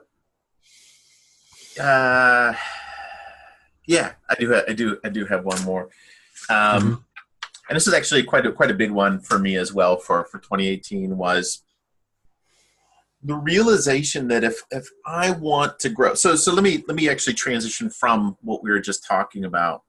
One of the things that really made me realize the value of self-development was that I spent most of my life chasing outcomes. I spent most of my life trying to make my life better by accumulating money, girlfriend, car, house, stuff, right? And I never felt better as an individual. And even when I would have incredible victories, I never felt like I deserved it. And then I was now afraid that I might lose this thing that I'd gotten. Now I'd go away on vacation and I'd worry about my house. It was miserable, right? Once I discovered self-development, I realized that I could instead invest in improving me. And that's something that can never get taken away. I can never lose it. It's always a step forward that I get to hold on forever. If I make $1 million, it could be gone in a month. But if I make $1 million worth of personal growth, that's never going away. And that was a really, really brilliant thing. So one of the things that I've discovered, I've been doing self-development now for 5 years. So in last year, I realized that I grow the most when I create a situation that is physically stressful. What I mean by that is it challenges me in some way. I don't react to it with emotional stress and end up, beating myself against a wall. But it's a challenging situation. It's the cold shower type of scenario where I'm testing myself to see if I can go through and into this thing. In those situations, I learn the most about myself, and I develop the greatest capability to um, manage my thoughts, manage my emotions, manage my reactions, manage my expectations. Um, it's difficult to describe how powerful this is, but I'm going to give a particular example, which I really explored a lot, especially last year, which is NoFap. Mm-hmm. Practicing NoFap. Probably everybody on this video knows what NoFap is, which is abstinence from porn and masturbation. And there's even a more intense version of that known as hard mode or semen retention or cum fasting. It has a lot of different names, where even if you have a partner, you choose to forego orgasm and sort of keep your energy. Now, what's really fascinating is that as men, we're very sexually driven. I am, at least. Most of the men I know are as well. And so the idea of abstaining from orgasm is immediately like, why the heck would I do that? And it's obviously a fair question. But I decided to go ahead and explore this. There are a lot of greats that have done this in the past and had incredible results. Muhammad Ali, Steve Jobs practiced semen retention, Nikola Tesla, some of the most creative and greatest and most powerful minds in the world were really made this conservation of sexual energy as part of their lives. Now, you'd have to experience it for yourself to see if it works for you. But the fascinating thing for me was the discomfort. I'm choosing to put myself in a place where I am intensely, intensely uncomfortable. The level of energy that you feel when all your neurotransmitters are in balance, your serotonin is shot up, your dopamine is normalized, your prolactin, there's none, so you feel no lethargy at all. You are just the horniest, the most empowered, the most energetic you've ever felt. And it is freakishly intense. You feel like your body's on fire all the time. And we're not used to that. We've grown up in an age where we've never experienced that level of sexual desire and intensity, right? Ever since we learned about sex, we had a computer and we had porn available and probably had dad's magazines under the bed and we had all these things, right? And what was most educational for me was realizing that if I find a space in my world that challenges me in an intense way, and I choose to step into that, the growth I'm going to get out of that after just a month or two is absolutely epic. Mm-hmm. So I now find myself seeking, I want to sort of, on the one hand, I want men who have not tried NoFap to definitely try it just for the experience of trying NoFap. But the more intriguing thing to me right now, looking back on last year, is that willingness to challenge myself, to create that challenge environment for myself. This year, I've changed it. This year, that challenge environment is about physical fitness, diet, nutrition, and doing this competition at the end of the year. That's very uncomfortable. Controlling what I eat down to the gram, pushing myself to go to the gym and just completely crush myself 4 days, 5 days a week. It's intense. Thinking of going on stage and whatever, I don't even know what I'm going to do. That's like, what? That's not me. I've never done anything like that before. That's a challenging space to put myself in. And what's fascinating is, even though I have no idea how this is going to go out, I don't care about the outcome. I don't care about winning the trophy. I don't even care whether people laugh when I go on stage. I care about the fact that right now I'm in a space where I'm growing in huge ways, really, really huge, significant ways. This is, it's actually in my top 3 confidence building techniques is choosing discomfort. I think I had an example recently, which was Lucy's brother was renovating his apartment, and I went and helped out, and it turned out quite labor intensive. We had to take really big, heavy, awkward fucking things up heaps of flights of stairs because there's no elevator or whatever you call it, no lift. Um, and it was real like they'd taken the thing back down to the foundation and were rebuilding. It was like real man's work, I've got no fucking calluses on my hands anymore. It's been ages since I did that shit. So I'm down on my knees and my back hurts, and like I'm like actually seeing spots because of how heavy everything is. And I realized I've actually seen this a lot in the BROJO community. There's a whole subsection, a niche of men who have never really done hard labor before. Mm. Now, this wasn't brand new to me. I've landscaping. I was brought up on a farm. Like I'm used to digging holes and carrying heavy shit and hurting my hands and taking the skin off my knuckles and that kind of stuff, sore back stuff.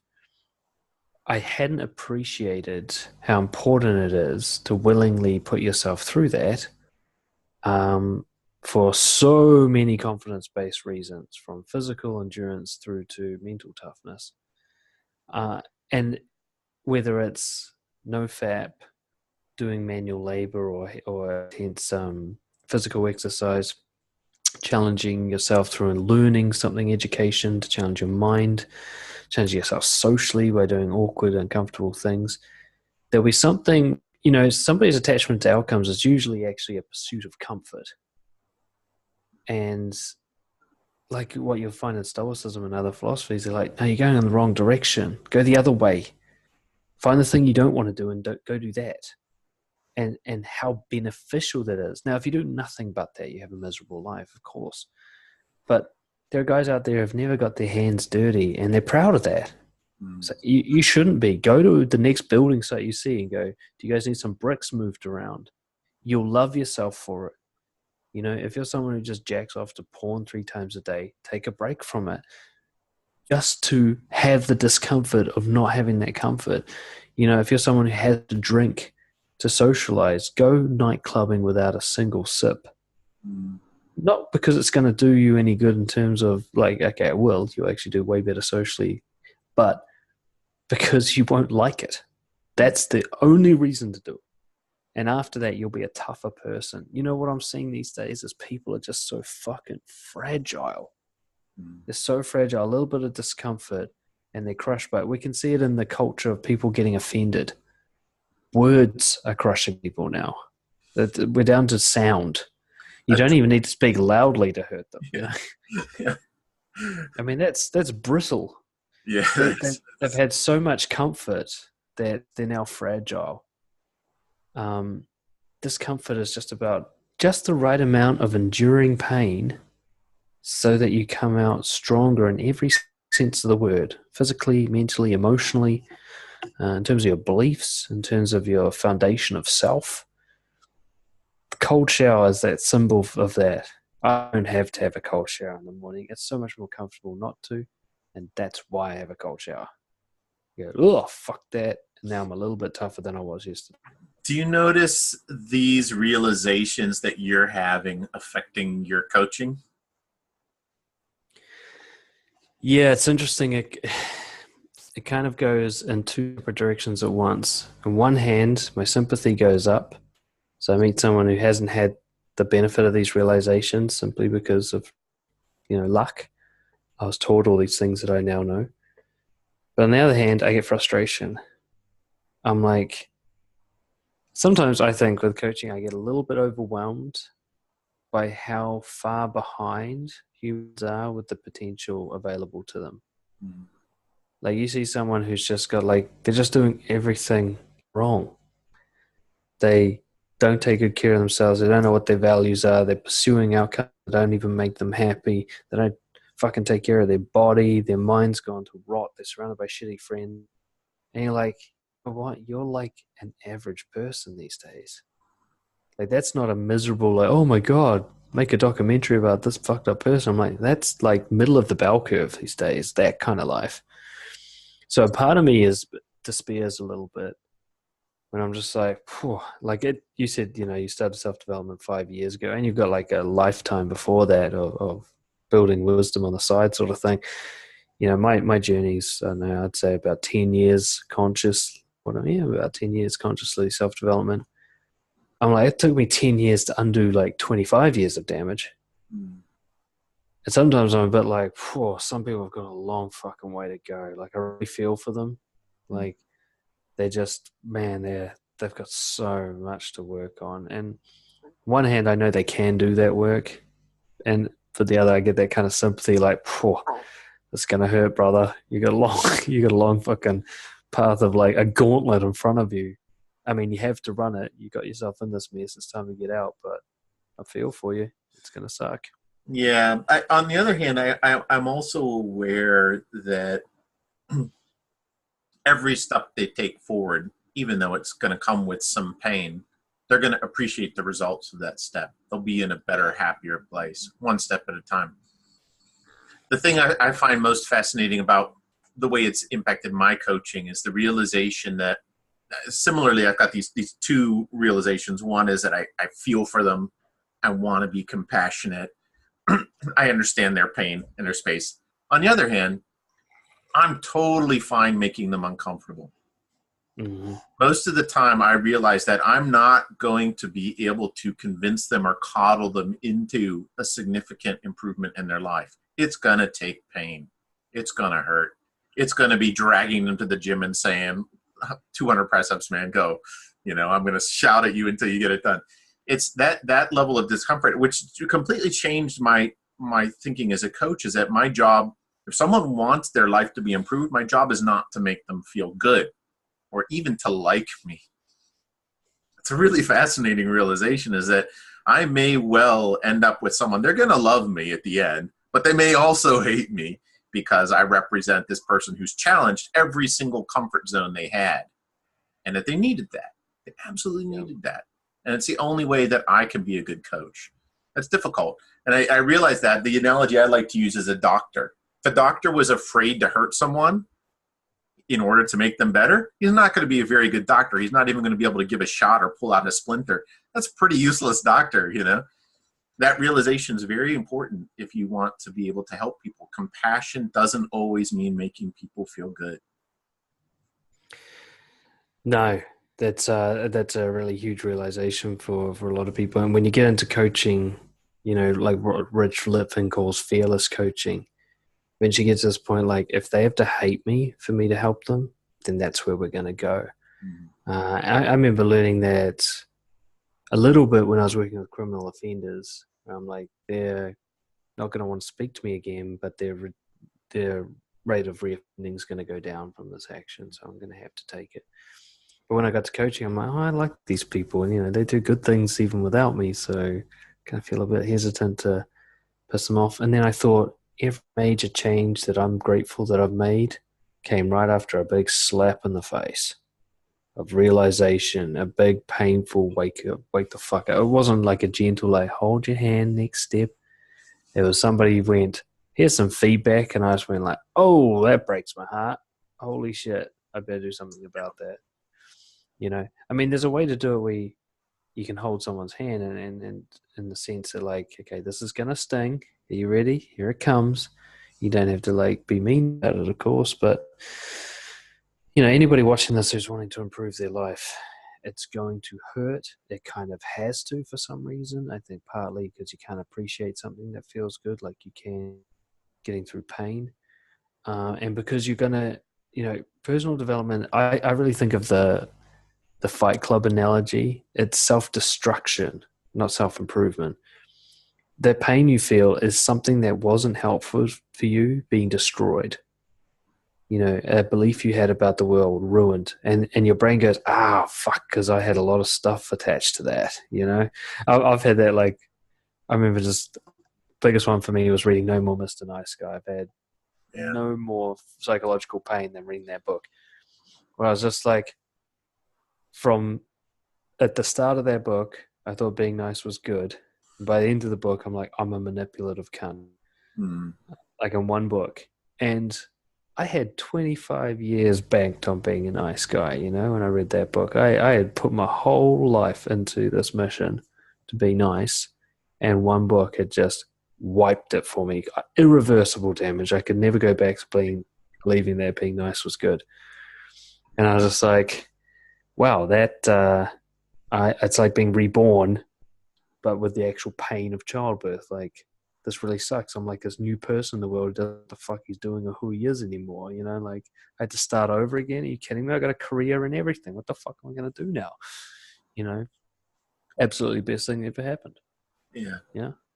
But months of depression and grieving, in a sense, following that realization, because it was like fucking pressing a reset button, being dropped into the world and having to start over again. It was very painful, very necessary. In my early days of self-development, I remember going through this repeating cycle where my identity would be challenged and broken down, crushed in a very similar way. It didn't happen all in one big go like it happened for you, where you wake up in the hospital wondering what car hit you, It was this repeating process. And each time, that sense of grief of like, well, everything I believed that I based my whole life on was wrong.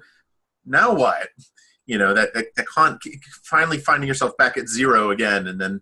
But absolutely brilliant. I could never have been free if I kept and perpetuating those myths and those falsehoods that I was based my life on.